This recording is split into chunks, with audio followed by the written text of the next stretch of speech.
The, are we on? Okay, very good. The time is 5 o'clock, and so we do have a workshop scheduled for this hour, so we will begin that. So this is a workshop for Valley Regional Transit presentations. We appreciate Elaine and Stephen being here this evening, so thank you for taking the time, and with that, we'll turn it over to you. And yes, there, I knew you had a slideshow, so time Well, is yours. thanks for having me. It's great to be here. I know you guys just love talking about transit, so I know it's going to be an exciting night, right? No, I really am excited to be here. I think that this last year has been one of growth for VRT, and hopefully we can show how that's going to impact Nampa, or Caldwell and Nampa, Canyon County in the future.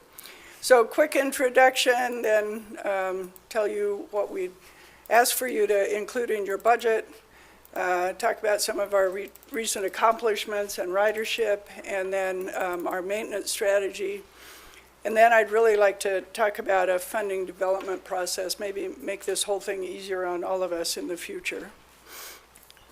So the request tonight is a pretty stable one. We've got a little bit of growth in it, and I'll talk to you about that later in our capital improvement strategy, but not very much.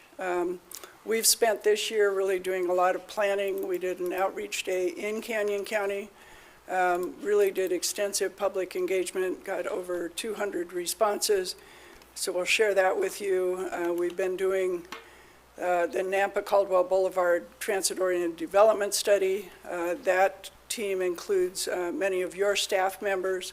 So again, we've been getting a lot of input from your community. And then Valley Connect 3.0, same thing. That's an update of our long-range plan, and we're getting input from staff on that one as well as community members. We're analyzing the growth in ridership and trying to focus on our current assets. And the last request will be one that we figure out a way to work together to develop future plans instead of having this just be a back and forth once a year. So here's our funding request. As you remember, last year it's about $12,000 more. Given this year's inflation, we don't think that's much to ask, and especially if you look at what we're planning to do with the capital assessment, we have a strategy to catch up on some of that backlog that we have on capital maintenance.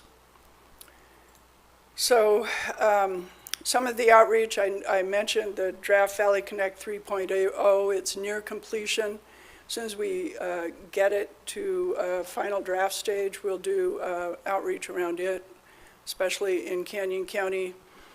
Phase 1 of the TOD study on Nampa Caldwell Boulevard has had a lot of engagement from your community organizations, and they've been very helpful.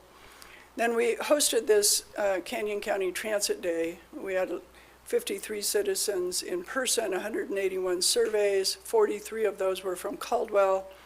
90% of the people who did respond to that did support local government funding public transportation. 60% recommended expanding transit service in Canyon County. So a little bit more about that. Just some of those personal stories we heard, those are always, I think, ones that get to the heart of why we need to have transit, especially in a place like Canyon County when so many of the opportunities are far away from people. And you know, here's someone getting their GED, another person that can't own and operate a car, but they can still have a job. Someone going back to CWI and hopefully going on to BSU, and someone who feels like transit has given them their independence back. 50% of the people who responded to this spend more than 15% of their household budget on transportation. In transportation parlance, sort of similar to housing, which I know Councilmember Dittenberg knows really well. If you're over 15%, you're considered transportation burdened. And in Canyon County in particular, if you combine both housing and transit, or transportation, and it's over 45%, you're considered burdened. And over 60% of the population in Canyon County is burdened. when you consider those two things. So transit is one way to reduce that burden for the folks who have that choice. We've had good ridership growth. As you know, we reimagined the fixed route services last year. We used to have 3 of those touching Caldwell. We now have 2. We combined the 43 into both the 42 and the 40, and the result has been better than we expected even. It's grown by 15% in that first year. Those are great numbers when you do those kind of changes to get in the first year. Our on-demand ridership is down. We're still analyzing that. If you'll remember, we had a little bit of bump in service about a year and a half ago with some funding that we had from Caldwell. We had to drop that back, and so we're still analyzing what the causes of that is. Access ridership is up overall, and expanded fixed route service on the boulevard is the #1 choice of that transit day that we did for future expansion. You had a table in the memo that we sent, and so hopefully you all had a chance to look at that memo. It was a lot of stuff, so I don't expect that you all read all of it, but hopefully you got some of the highlights. It was meant for background. We did discover that there was an error in the formula in the percent change in that, so I'm showing you a updated version of that. Actually, we have a little bit higher ridership than we predicted with that other version because the formula was just a little bit off. You can see that the on-demand system is down a bit, and like I said, we're still analyzing the causes of that. We have instituted change in it. One of the things that has been happening is that there's not been enough seats available at the right times of day. So we worked with our database provider, and when someone calls in to schedule a ride, we can now identify if that ride is available on the fixed route system and direct them to fixed route, and that means there's more seats available on the on-demand for the riders who don't have access. So in the midst of doing that, we think we may have lost a few riders, but now we're seeing some gains back. So I'll have a little more information on that later, but as you can see overall, public transportation, which is those fixed routes, the on-demand and the access, is up 5%, and the fixed route itself is up 15%. The other services that are provided in Caldwell include Beyond Access. It just started in January of '24, so we don't have a comparison of the year before. Hopefully this year we'll see what that comparison is. You can see all of our other programs are up a lot. The volunteer driver program is down. We lost some volunteers for a while. I think again, the database may not now be prioritizing those in the same way, because for a while we didn't have as many drivers. We're trying to figure that out, but we'll get there. It's not a lot of rides, but it's a few. We still provide subrecipient services to Treasure Valley Transit. We match some of their funding. They provide primarily Medicaid non-emergency transport rides. So that's what that total is, and that's for all of Canyon County. Metro now is a contractor with Valley Regional Transit, and those rides are showing up now on Beyond Access. So the higher capital request is 2 parts. M&O contribution is the typical M&O, replacing aging vehicles, doing the things that you'd expect on a daily basis. But we've had a big backlog of larger maintenance and repair projects, and so we're proposing this year to begin to reduce that backlog by asking for a little bit more, but not a lot more, and we'll do that over a period of years. And we think that strategy, over about a 3-year period, we can reduce that capital backlog that we've been facing in Canyon County. So hopefully that's not too big of a burden. The one thing I'd really like to think about, and hopefully make some sense to all of you, is putting together an MOU or other longer-term agreement as we plan for the future. We've done this with the city of Boise. As I look around the country, there's a couple of other systems that are in the same financial arrangement that we are with their communities on an annual budget cycle. And what you can do with this longer-term agreement is kind of set a floor that you're willing, either on a per-person basis in your community or a percent of budget, or, there's a variety of ways to do it. And that allows for a little bit of growth naturally without, trying to find new money. And it lets you plan and us plan for what that future might be. And what it does is we can align our current service, our future expansion plans, future capital needs into an expectation of base funding that you expect and we expect, and that allows us to plan a little easier. In order to not violate the non-appropriation clause, you have to have some agreement for change. Of course, a future council can always vote to change it, but that agreement would outline a process for that. And again, that just gives us all a little bit more certainty. I think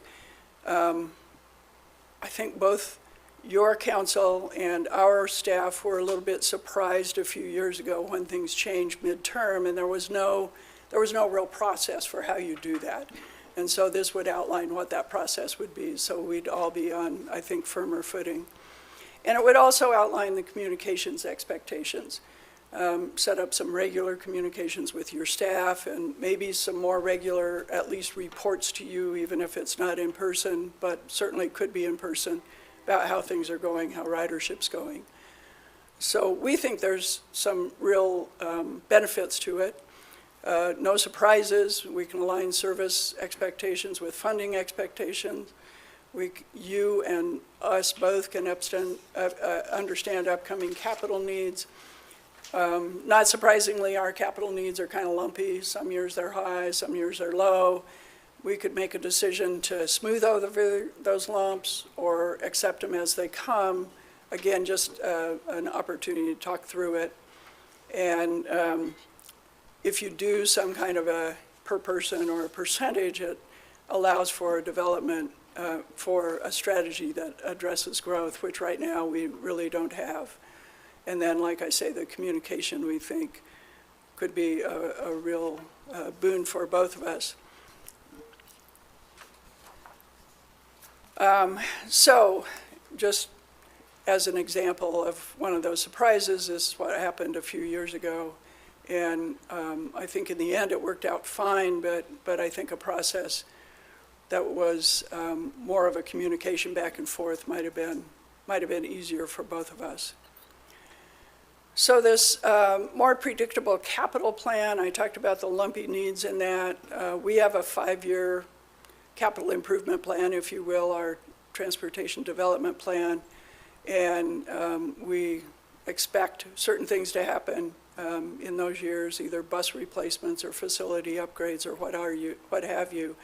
And so, like I said, we can either plan for that, and you guys can expect the lump whatever year it's going to come, or we can smooth it out over several years if that works out. So no, not making a demand of you, just suggesting that there might be a way that would make it easier for all of us to do our budget planning if we had some kind of an agreement in place. So the funding expectation can be included with a growth factor. We can be confident of the process, and our staffs can work collaboratively to respond to needs in your community. And with that, if you want to go back to the slide with the request, I'm happy to, but that's really all I have tonight. Very good. Thank you so much. I'd like to see a couple hands going towards the button. I think we got some questions. Councilor Williams. Thank you, Mr. Mayor. Ms. Clegg, thank you so much. I want to say I really enjoyed our meeting, and that was very helpful to me. I think that is necessary to keep that kind of thing going. As I recall in that meeting, we talked about maybe a 3%, or am I forgetting? I didn't really take notes, but something like that is really easy for me to budget for. My only fear, Yeah, and it has only come up since Raylyn started our budget hearings this year, our budget workshops, excuse me, and that is a year like this where we're not even giving our employees a 3% COLA. yeah. And we're finding that we might be in a trend that could be problematic. So I really don't want to be duplicitous with you, so that's why I'm saying this for the public to hear. Sure. I think I told you at our lunch, I liked the idea Yeah. of a 3%, because then you can plan and we can move forward. I'm just fearful of getting into something that we would be really restricted in other ways in doing that. But I appreciate the work you're doing, and I think having a plan to move forward is a great idea and is definitely going to help us be involved in ways that would help you to plan better and Yeah. continue to grow. So thank you again. Well, thank you, and I appreciate that. Having sat on that side, I understand how tough budgeting can be, and especially right now as revenues are limited by various factors, and how tough that's been, especially in a region that's growing as much as we are. I guess my suggestion would be that if at your direction, we're able to work with your staff, which would be not just Bruce and Rob, but also Raylyn, on a proposal that we could bring back to you that might make some sense. We'd be happy to do that if that makes sense to you as a way forward. Thank you. And the nominal $12,000, but I don't see a problem with that necessarily if we have the bandwidth for it. But I do appreciate your willingness to work with staff and try and figure out something that we could work with. But And again, certainly thank you. not till budget's done. I know how busy you all are right now until that gets finished. Councilor Dittenber. Elaine, thank you for being here. Thank you, Mr. Mayor. I've always been a fond supporter of public transportation. I used it quite a bit in my younger years, so I understand the benefit it has to our community. But a couple questions I have just to help me understand. I looked at your numbers here, and it looks like your ridership in the Canyon County area has increased by 4.6%. So when you're talking about emerging transportation communities or communities that have a growing sense of the necessity of public transportation, what does a healthy growth in ridership look like? Is 4% good, or is it just lagging? 4% overall is not bad. I'm really excited by the 15% overall on the two fixed routes.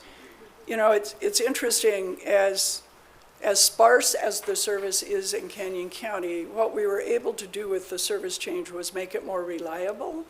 And so now the 42 in particular shows up once an hour all day, and you can see as a result, we've gained, 6,000 riders in a year.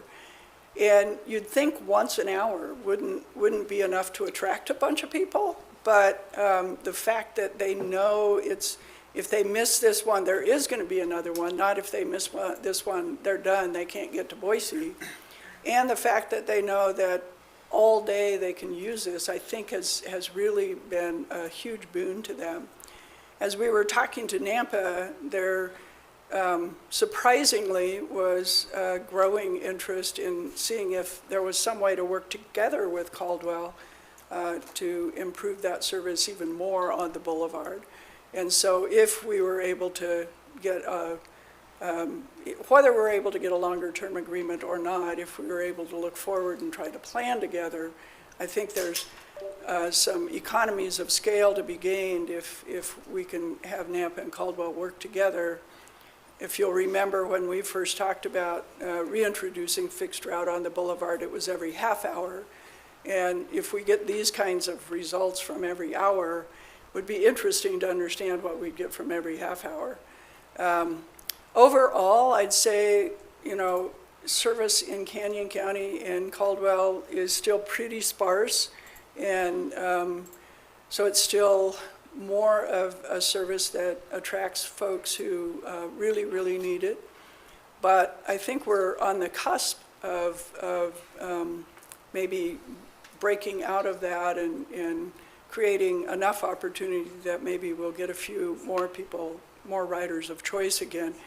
So long answer to say, I think that 4.6% is a really good sign that we're on the right track. I think the 26% on the Route 2 and the nearly 10% on Route 40 is an even better sign that there really is some demand for fixed route in Canyon County. One more question, if you will. Sure. So when we start talking about long-term relationships and some sort of a meter by which we gauge what's a reasonable cost, we know law enforcement say, oh, we like 1.3 officers per thousand, or, you know, we kind of have these formulas.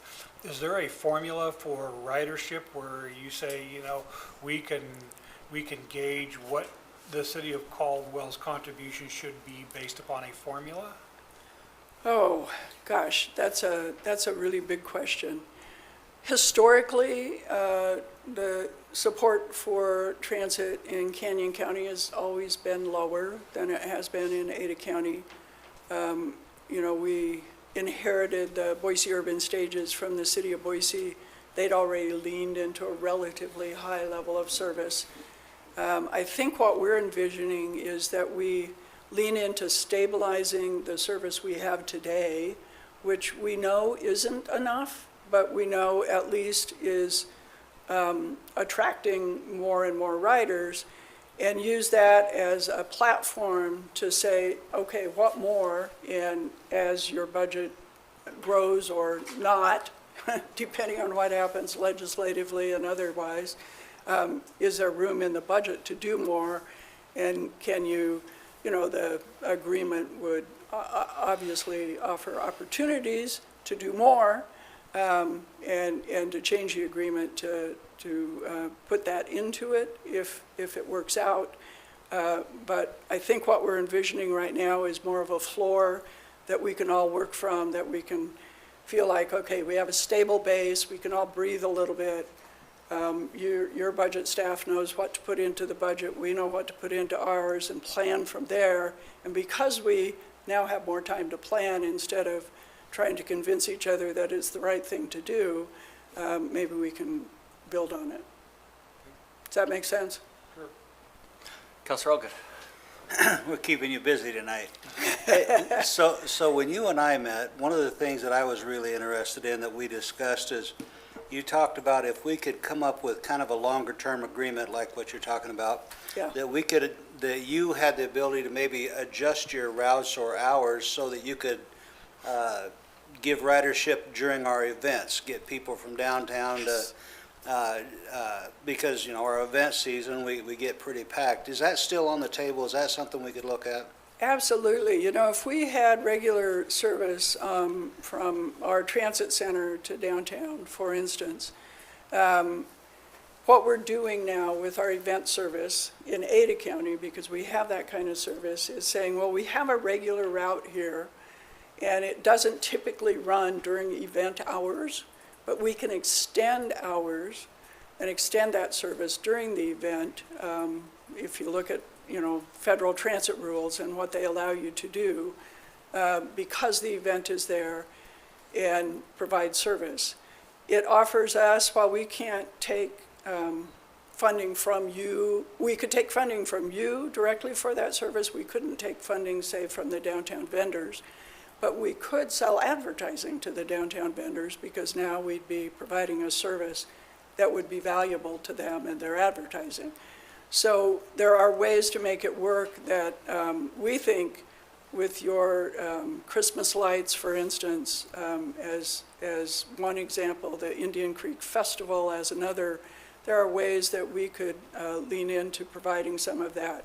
We're going to provide extended service next week to the Post Malone concert at the Boise State University campus, because we have 3 routes that already serve that campus, and we'll just extend the hours on that, we were able to make that work within the budget that we have. So yes, if there were service on the boulevard, we could absolutely work to extend that service to events, which, you all know, helps with parking, helps with promotion, all kinds of things. Makes it easier for that event to work better. Yeah, I would like to lean into that if we could, as we move forward here. I think that's a real plus for us on our side. Okay, I think that's all the questions. So thank you again so much for coming, and appreciate you being here, you as well, Stephen, and all that you do to help Yeah, move this well, forward. we always appreciate being here again. We ask that, not that one, sorry. This is what we'd ask that you consider for your budget request this year. And if you have any questions about it, Raylene, you can just get with us or Mayor, and we'll talk you through it. Perfect, sounds great. Thank you so much, appreciate it. Thank you. Okay, so our next workshop is for the Caldwell Public Library Annual Update. And I see Lacey here, so we'll turn it over to you.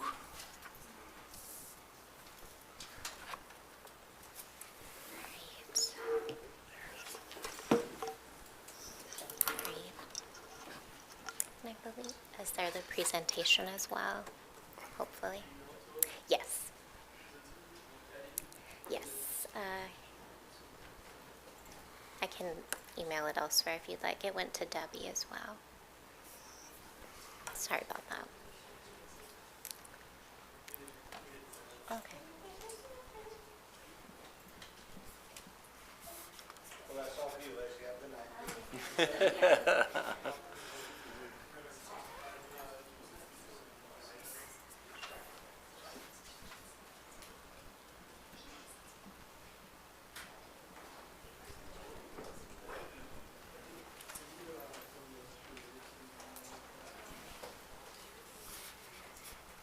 So sorry about that. My apologies. I'll get that sent over here quickly.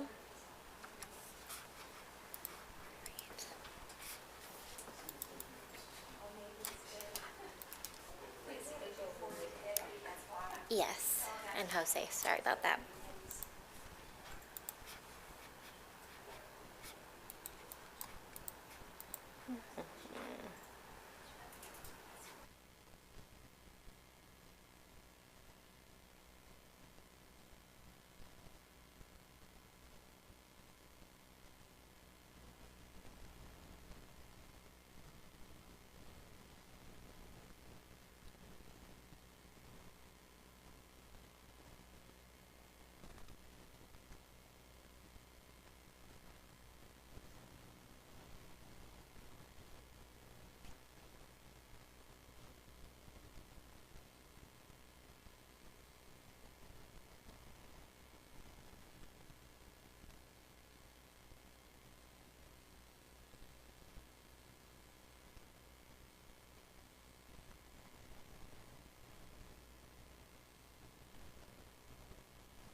Perfect. Thank you so much.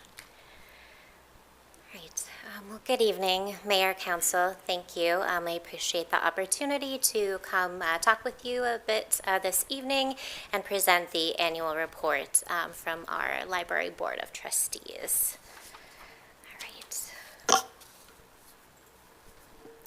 Okay. Okay, perfect. Thank you. All right. So first, I would like to just acknowledge our current Library Board of Trustees. We have Bonnie Smith, who is our chair, Larry Blackburn, Meg Duruano, Alec Drake, Rex Hansen, and Councillor Williams is our current City Council liaison. They are volunteers, as you're aware. They invest a significant amount of time in the library and our programming. They're incredibly supportive to staff, and they are really invaluable to the work that we do. So we are fortunate to have all of them. All right. Then moving on, I won't spend a lot of time here since you just saw this at our budget workshop, but I have our organizational chart. We have currently 19 full-time staff, 1 part-time staff member, and 2 seasonal part-time staff members.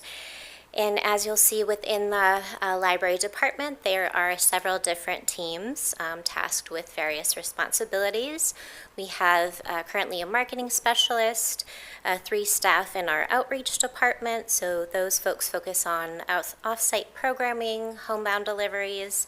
We also have adult services as a team of 2, which focuses on adult programming, information desk questions, tech help.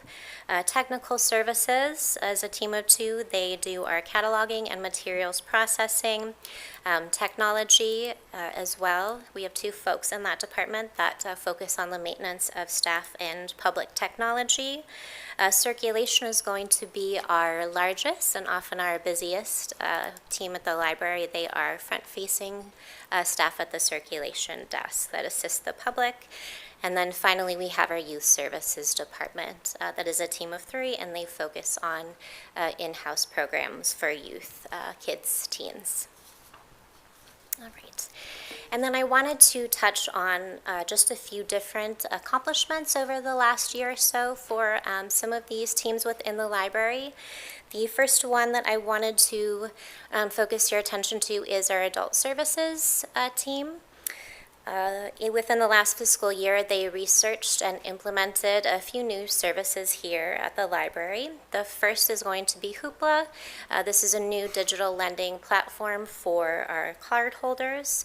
Over the last several years, public interest for streaming service continues to grow, and Hoopla is a service that has audiobooks, ebooks, movies, music, things of that nature. And there, with this platform, there are no wait times or holds. You don't have to wait for holds. It's all ready pretty instantaneously as soon as you'd like to use it, view it, listen to it. So that's been a great addition. They also recently received a grant to purchase large print books to promote also the Talking Book service. And this service is for folks who are unable to read standard print. Large print is one of our highest circulating collections at the library, so it's wonderful that they've been able to get those funds to enhance that collection for us. And then with regard to reference transactions over the last year or so, there's been a 70% increase. And a lot of these questions from the public relate to technical technical questions, anywhere from job applications, rental applications, tech tutor appointments. So we've seen an increase there, and they've done a fantastic job with keeping up with that. And then finally, also, we've seen an increase of 50% in adults programs over the last year. And that can be attributed to the most part, or for the most part rather, just in their efforts to broaden a lot of those programs to include more family programming and more multicultural programming. So definitely busy there. And then moving on to outreach. So as you know, we have the one physical location for the library, but in the last 3 or 4 years or so, we've tried to get a bit more creative about how we expand our reach within the community. We've added our outreach van, which you see, our mobile maker space, and that has been in an effort to get out and about in the community where we can. And a few accomplishments for us. Their outreach team has delivered over 800 homebound deliveries, and these homebound deliveries are for folks that cannot physically come to the library. They deliver to residential homes as well as some of the care centers in town, Aspen Creek, Grace Assisted Living, Autumn Wind. I'm sure there are a few others, but they deliver to those facilities and homes as well. Outreach has attended over 70 events, and these events range from any activities in the community, including Book in a Bite, Story Time at the Plaza they'll be doing this summer, school visits, STEM nights, parent nights. We also do an outreach to Farmway Village every month, as well as outreach to the senior center. And there have been about 2,400 outreach interactions. So again, very, very busy team. All right, and then moving on to youth services accomplishments. This is going to be for fiscal year '24. This is another area of the library where interest and attendance continues to grow. In the last fiscal year, they had over 5,000 attendees attend one of 266 programs, and a lot of these programs that they facilitate are going to be the core kind of story time, music and movement, after school fun, and some other special programs as well. All right, and we are very much in summer reading this current year, but I wanted to touch on also the accomplishment of summer reading for the last year, 2024, since we have complete numbers for that. So for summer reading, we had over 1,700 signups, over 4,225 books were distributed, and these books are the summer reading prize books that participants can take home. That doesn't include circulation of our regular materials, and we had 1,213 attendees at our summer programs, which are during the months of June and July. And then finally with that, I wanted to acknowledge that we had 18 library volunteers that donated 737 hours of their time to assist us with the summer reading program. I can't express how important those volunteers are to us as we see the increase every year for signups. We need assistance with programs, distributing prizes, that type of thing. So we really are very thankful to have those volunteers with us. And then one more note on summer reading. I did want to, sorry, we can go down. Oh, sorry, thank you. I did just want to acknowledge again another way that we do receive community support, which we receive throughout the year, but it's particularly important to us for summer reading as that continues to grow, our numbers, our interest, our need for funds to facilitate those programs. So you'll see there at the top we have our largest contributions as far as community members, with Caldwell Optimists and Friends being the largest. And then on the bottom, you'll see a logo for every business or organization that has assisted us in some way, whether that be volunteering their time for programs, perhaps they'll donate prizes. We just very much appreciate the community support that we receive there. And then next, I wanted to talk a little bit about just the library space in general. I think traditionally we all think of a library perhaps in the sense of a building with many books, movies, things like that for you to check out and take home. But what is becoming more and more the case, and I think especially true, is that we really are a community space. And what we try to do is use that space to facilitate connection, to provide community service, and really be that third space, if you will, for people to connect and engage. And one example of that is our meeting room. Or meeting rooms, rather, we have two. We use them for library programs, but of course the public is also able to use them for workshops, recitals, homeschooling, meetups, things like that. And just within the last not even 6 months here, we've had 846 bookings with over 1,200 attendees at a program meeting any example of reasons that folks use that community space. So that is very well used. Additionally, I wanted to mention that we also partner with other organizations where that makes sense to help provide services to the community.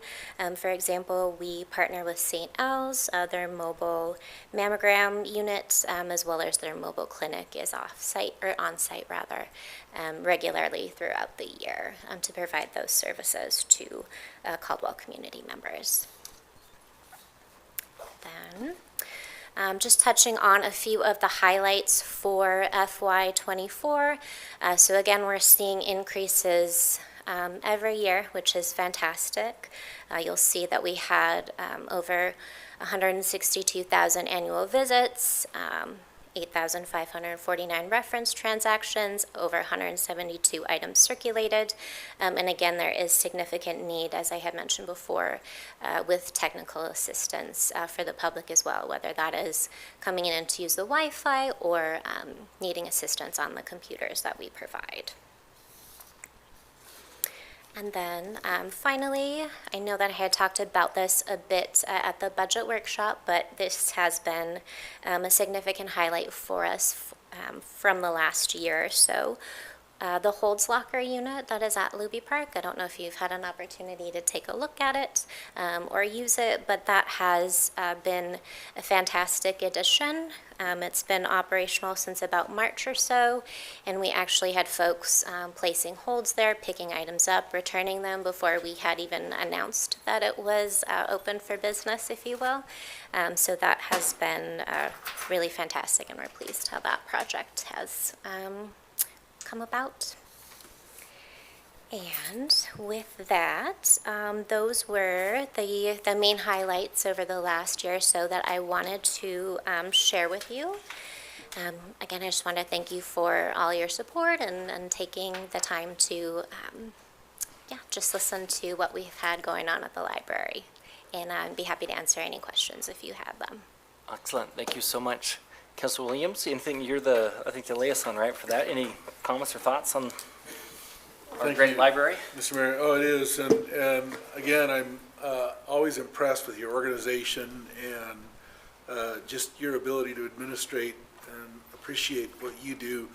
I'll ask a question, maybe it's not fair, because I should have emailed you and said, if we talk about this, be ready, but Sure. I am more and more impressed that our library is more than just books, and we need to get that message out there. Have you ever considered rebranding it somehow and calling it something different? But somehow I think we need to keep library in there. And what would you envision the future to be for this vast resource for our community that does so much? And again, if that's too much on a moment's notice, blame Mr. Mayor because he put me on the spot. But I really was considering, how could we do better in letting people know what an asset this is. I wonder how many people are put off by library because they don't understand what's available to them there.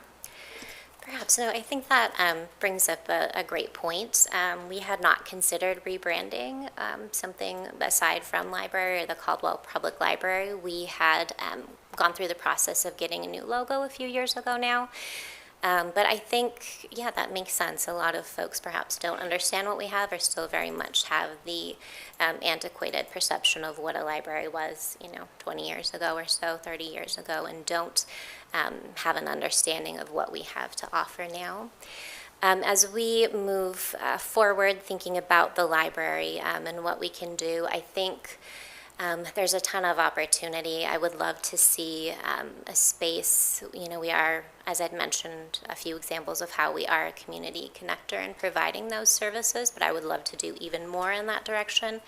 I think our largest limitation with that is the physical space of the building. There's only, so much we can do. We see an increase more and more for meeting space, gathering spaces, things like that. So I would love to see expansion there. I think, there'd be no limit to what we could accomplish if we had a little more space to work with. And I do love the idea of being embedded more in the community where that makes sense. So exploring perhaps if that looks like a public-private partnership in a facility somewhere, or just exploring more of those opportunities to connect with community organizations. So I'm not sure if that answers your question, but that's kind of, yeah, that's it. Councilor Dimber.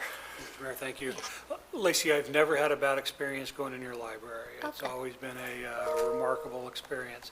And so I'm one of those kind of people who has an ambitious list of books I want to read. Yes. And I just go on Amazon and I just order them, and then they just lay around till I get done reading them and whatever. What sort of services would be offered to somebody like me that likes the library, likes to read, but just doesn't frequent there very much? Sure. So we have several different options. Of course, I'm sure that most anything you could get on Amazon we have. So there's opportunity to place holds on those things. We have homebound delivery, if that was something that would be of interest to you. We've had for years ebooks, e-audiobooks.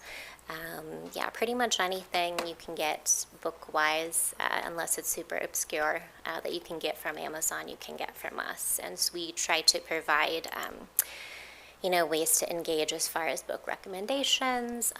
You're welcome to give us a call, or we can walk you through putting those items on hold online in the same way that you could probably get those on Amazon. We can definitely help you navigate that as well. Yes. Councilor Allgood. Well, I completely agree with Councilor Williams. It would be, the library is not just a library anymore. There's so many things that can be done there. Right. But I'm saying this as a ways off, not immediate, but I really do believe we need to plan on building a new facility Yes. for the library. And something like that would take many years, and I think we should be on it now Yes. for the future rather than waiting. But it's clear that you've been out of space for a while. Yes. And if we don't start at some point, we're going to be talking the same way 5 years from now. Absolutely. So we do need to put it in our long-term plan that, and it would be kind of cool to somehow integrate the senior center with the library, because they're so, right now they're side by side, and Yeah. but I really do believe it needs to be on the radar for the future of building something else, maybe on the lot above you or whatever, but I think we're at that point.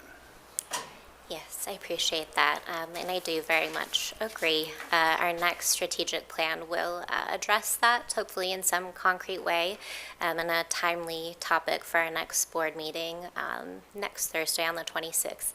We'll have Cushing Terrell in-house to discuss some options as far as creating more of a facility plan to take some of those concrete steps, as you mentioned, moving forward. Yes. Good. Councilor Doty. And just to add to that, thank you, Mr. Mayor, is also looking at the bonding option as well, as we heard in the last presentation during your budget. So I'd like to know more on that as well, and maybe even where the public stands on that. So, Sure. thank you. Absolutely. Okay, I think that is all. So thank you so much. Appreciate you being here and all that you do. Okay, So, thank you. okay. Appreciate it. And that is all of our workshops. So we'll end that at this time, and we'll be back at 6 p.m. to begin our regularly scheduled city council meeting.